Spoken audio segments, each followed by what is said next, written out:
بسم اللہ الرحمن الرحیم۔ سورہ القمر کی آیت نمبر 17 ہے۔ اس میں اللہ پاک فرما رہا ہے، اور بلا شبہ آسان بنا دیا ہے ہم نے اس قرآن کو نصیحت کے لیے، سو کیا ہے کوئی نصیحت قبول کرنے والا؟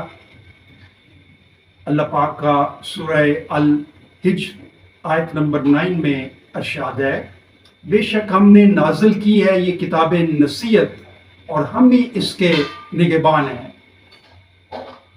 اس کے علاوہ اللہ پاک سورہ قیامت میں آیت نمبر 19 میں فرما رہا ہے، یقیناً ہمارے ذمے ہے اس کو جمع کرنا اور اس کو پڑھوانا، لہذا جب ہم اسے پڑھ رہے ہوں تو غور سے سنو اس کی قرت کو، پھر یقیناً ہمارے ہی ذمے ہے اس کا مطلب سمجھا دینا بھی۔ اللہ پاک سورہ الفرقان میں فرما رہا ہے، اور اتارا ہے ہم نے اسے ایک ترتیب کے ساتھ ٹھہر ٹھہر کر، اور نہ لے آئیں گے یہ تمہارے پاس کوئی نرالی بات، مگر لائیں گے ہم تمہارے پاس حق اور بہترین تفسیر۔ بھائیو، دین اسلام اللہ کا دین فطرت ہے۔ اس کو سمجھنے کے لیے قرآن کو ترجمے سے پڑھیں اور اس کی آیات پر غور و فکر کریں۔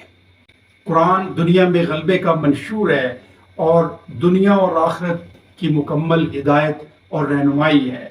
اس کے احکامات کو ترجمے سے پڑھیں اور ان پر عمل کریں، اور ملک کے نظام کو ان احکامات سے ریپلیس کر دیں۔